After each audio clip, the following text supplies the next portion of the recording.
जी अस्सलाम वालेकुम। मैं खबर शहजाद और आप देख रहे हैं मेरा यूट्यूब चैनल। और हमारी इस वीडियो में हम बात करेंगे रिगार्डिंग बर्थ सर्टिफिकेट, क्योंकि बच्चों की बहुत सारी बातें वो पूछते रहते हैं, लेट एंट्री, नॉर्मल एंट्री, इसका क्या चक्कर है, क्या मकसद है, और एक्सेप्ट होएगा हमारा, नहीं होएगा, लेट एंट्री है, नॉर्मल एंट्री। तो बहुत सारे सवाल इसके बारे में आते रहते हैं, तो मैंने कहा एक वीडियो बना देता हूँ ताकि लोगों को इसके बारे में भी आसानी हो जाए।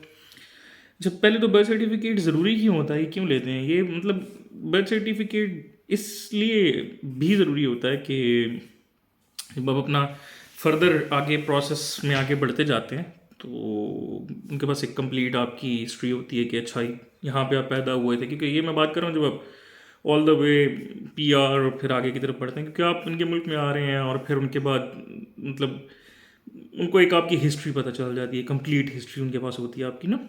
जब आप नेशनलिटी की तरफ बढ़ जाते हैं या कुछ आगे पीछे, तो उनको पता होता है कि बंदा यहाँ पे बॉर्न हुआ था एंड फॉरवर्ड ये इस तरह जाएगा। तो मतलब मकसद इसका ये कंप्लीट हिस्ट्री उनके पास आपकी होती है, एक हिस्ट्री ट्री उनके पास मौजूद होती है, उनको पता होता है बंदा कहाँ पैदा हुआ है ना, क्या कुछ। तो इसलिए बर्थ सर्टिफिकेट ज़रूरी है। और बर्थ सर्टिफिकेट के बगैर मामलात नहीं, वीज़ा प्रोसेस नहीं होता, क्योंकि उनको फर्स्ट टाइम बर्थ सर्टिफिकेट चाहिए होता है। अच्छा, अब इसमें दो चीज़ें हैं, एक तो नॉर्मल एंट्री और एक लेट एंट्री। नॉर्मल एंट्री क्या होती है और लेट एंट्री क्या होती है। और उर्दू वाला जो बर्थ सर्टिफिकेट है वो बहुत सारे लोग पूछते हैं कि जी वो चल जाएगा नहीं चल जाएगा। तो पहले मैं इसका ये आंसर दे देता हूँ कि उर्दू वाला जो बर्थ सर्टिफिकेट होता है वो चल जाता है, उसमें कोई प्रॉब्लम नहीं होती। मेरा उर्दू वाला था और आज तक वही चल रहा है, यहाँ पे वही चल रहा है, लेकिन मैंने उसके साथ उसकी ट्रांसलेशन कराई हुई है सर्टिफाइड ट्रांसलेटर से। अब सर्टिफाइड ट्रांसलेटर कौन है पाकिस्तान में, ये भी पूछते हैं बहुत सारे लोग। सर्टिफाइड ट्रांसलेटर यार कोई ऐसा सच इदारा नहीं है जिससे मैंने कराई थी। हमारे पिंडी में कचहरी है, आपके शहर में भी होगी कचहरी, मतलब जो डिस्ट्रिक्ट कोर्ट्स होती हैं, उसके बाहर जो नॉर्मल बैठे होते हैं वो शॉप्स वाले, कोई फ़ोटो स्टेट वाला, कोई ऐसे ये वो फलाना, उनमें से मैंने एक नॉर्मल बंदे से ट्रांसलेट कराई हुई है और उसने अटेस्ट कर दी। मतलब उनके पास स्टैम्प्स होती हैं नोटरी टेस्टेड की, नोटरी पब्लिक की एंड ऑल। तो उसने मेरा नॉर्मल ट्रांसलेशन करके टेस्ट की हुई है, उसको मैंने मोफा से टेस्ट कराया हुआ है ट्रांसलेशन को। तो दैट वर्क्स। उसको मैंने लीगलाइज नहीं कराया हुआ, वो लीगलाइज नहीं।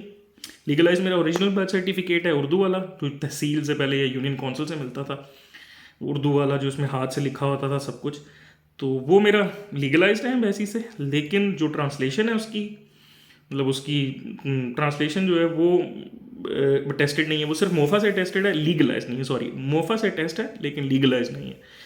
तो मैंने यहाँ पे अगर कहीं देना हो या कुछ, अब तो ऐसे ज़रूरत नहीं पड़ती समथिंग, लेकिन अगर कभी कहीं सबमिट कराना पड़ जाए, आज तक नहीं पड़ी, कंपनी में एक आध दफ़ा स्टार्ट में ज़रूरत पड़ी थी, तो उनको सबमिट कराते हुए या किसी को भी, तो वो Urdu and plus English translation copy करके हम साथ लगा देते हैं, तो कोई फ़र्क नहीं पड़ता उसमें।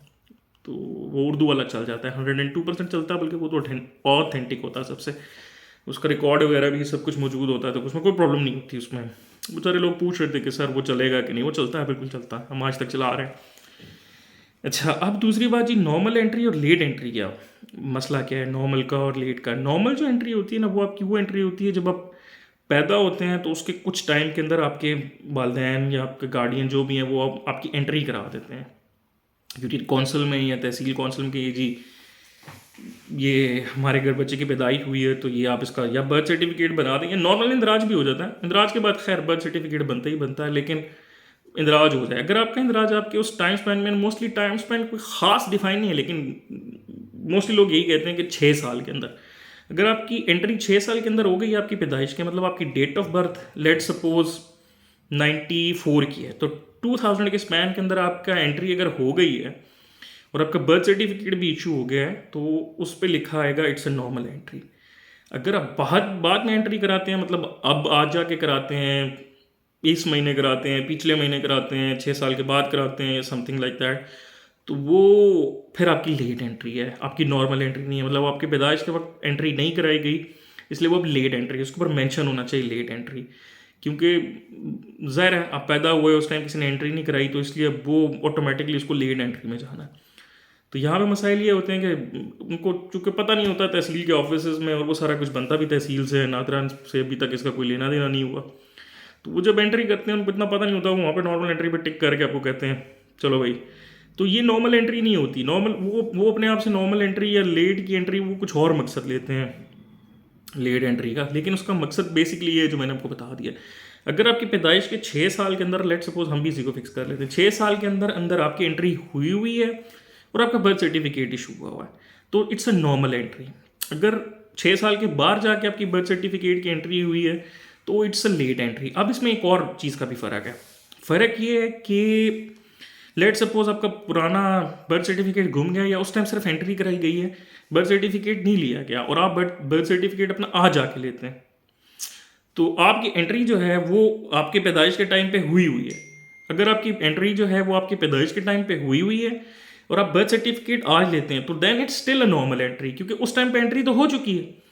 तो ये नॉर्मल एंट्री है, इसमें आपको लेट कराने की जरूरत नहीं है, बेशक आप सर्टिफिकेट आज जाके ले लें। उस पर डेट्स लिखी आती हैं, 2 डेट्स मेंशन होती हैं, तारीख इंदराज डेट ऑफ एंट्री और तारीख जो है जब बर्थ सर्टिफिकेट इशू हो रहा है, इजरा डेट ऑफ इशू। तो अगर आपकी date of entry is more important, वो सबसे ज़्यादा इंपॉर्टेंट है, इजरा की डेट इतनी इंपॉर्टेंट नहीं है, date of entry is important. अगर आपकी डेट ऑफ एंट्री जो है वो पहले की है जब आप पैदा हुए उसके 6 साल की ड्यूरेशन के अंदर, तो इट्स अ नॉर्मल एंट्री। बेशक आप उस टाइम इंदराज करा लें, आज बर्थ सर्टिफिकेट निकाल लें, डुप्लीकेट निकाल लें, दोबारा निकाल लें, वट्सएवर, अगर उस टाइम पे इंदराज हुआ हुआ है आपकी पैदाइश के 6 साल के अंदर अंदर, तो आज आप बेशक बर्थ सर्टिफिकेट निकाल लें, इट्स अ नॉर्मल एंट्री, वो नॉर्मल एंट्री ही कंसिडर होती है। लेकिन अगर वो आप एंट्री भी आज करा रहे हैं या एंट्री आप बाद में करा रहे हैं समथिंग, और आप इजरा आज करा रहे हैं या उस टाइम पे इजरा करा रहे हैं लेट एंट्री के साथ, तो फिर लेट एंट्री होगी। दोनों में ये फ़र्क है। नॉर्म एंट्री डेट मैं आपको बता रहा हूँ कि एंट्री डेट सबसे इंपॉर्टेंट है, और वही वेरीफाई करते हैं कि जी डाटा जो है उस डेट में एंटर हुआ हुआ है कि नहीं हुआ हुआ। तो मोस्ट इंपॉर्टेंट जो है इस पूरे काम में डेट ऑफ एंट्री है आपकी। डेट ऑफ इशुएंस इंपॉर्टेंट नहीं है, इशू आपको उस टाइम पे भी हो सकता है, इशू बाद में भी आप करा सकते हैं। बर्थ सर्टिफिकेट घूम सकता है, कुछ आगे पीछे 100 मसाइल हो सकते हैं। तो अगर एंट्री हुई हुई है और बर्थ सर्टिफिकेट बेशक आप आज जाके ले लें, तो इट्स अ नॉर्मल एंट्री। लेकिन अगर आप एंट्री ही 6 साल के बाद कराते हैं अपनी पैदाइश के, तो फिर उसको ऑटोमेटिकली आपने लेट की तरफ लेके जाना है, वो लेट होनी चाहिए फिर एंट्री। तो ये सारा चीज़ बर्थ सर्टिफिकेट के लिए होती है। अगर आपको और कुछ इसमें सवाल हो, कुछ हो, तो आप मेरे से पूछ सकते हैं, बिल्कुल पूछ सकते हैं। और एक और लोगों के ये मसाइल थे कि उन्होंने कुछ बर्थ सर्टिफिकेट में, क्योंकि पहले के बने होते हैं, बाद में स्पेलिंग्स का हमारे यहाँ पे बहुत मसाइल होते हैं, मेरे अपने स्पेलिंग के मसाइल रहे। एक डॉक्यूमेंट में शहजाद SHEH और SHAH के, एक और भाई साहब से बात हो रही थी, वो महमूद MEH और MAH वाला हिसाब था उनका। तो उन केस में कहते हैं जी चेंजिंग जो है वो डिस्ट्रिक्ट कोर्ट से होती है, कोर्ट्स के थ्रू आपको आना पड़ता है, फिर वो चेंज कराना पड़ता है मामला। कुछ लोगों की कोर्ट से हो जाती है, कुछ के बगैर कोर्ट्स की भी हो जाती है भैया। तो डायरेक्ट कुछ लोग जो है ना विदाउट कोर्ट्स के भी करा लेते होते हैं, और बताया मतलब लोगों ने उन्होंने करा लिया डायरेक्टली बगैर किसी कोर्ट के ऑर्डर के, बगैर किसी चीज़ के। तो ठीक है, एक ड्यू प्रोसेस है उनका, वो कहते हैं कोर्ट के थ्रू ही आए, तो आपको कोर्ट के थ्रू ही आना पड़ेगा।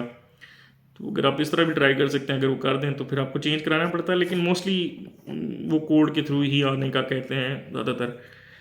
तो इसमें यहाँ पे एक और सवाल है, लोग पूछते हैं कि जी हमारी कुछ चीज़ें अगर ऊपर नीचे हैं तो हमें करना चाहिए नाम, और मतलब नाम की हद तक एक आध स्पेल हो तो वो तो निकल जाता है। मेरा भी उन्होंने बर्थ सर्टिफिकेट में प्रॉब्लम इशू नहीं क्रिएट किया था, वो क्रिएट किया था बाद में जाके, जब मैं RP फाइल कर चुका था। RP भी फाइल हो गया था, वैसे ने भी कोई प्रॉब्लम नहीं की थी शहजाद एंड शहजाद में, लेकिन फिर मजिस्ट्रेट से मुझे आ गया था कि जी ये है, तो आप इसको क्या मैनेज करेंगे, मतलब क्या सही स्पेलिंग क्या है। फिर मैंने उनको बताया था उस टाइम पे कि मैं RP फाइल कर चुका हूँ। उसके बाद मैंने देखा ये सारा मसाइल भी है, तो मैं नया पासपोर्ट भी बनने दिए बैठा हूँ।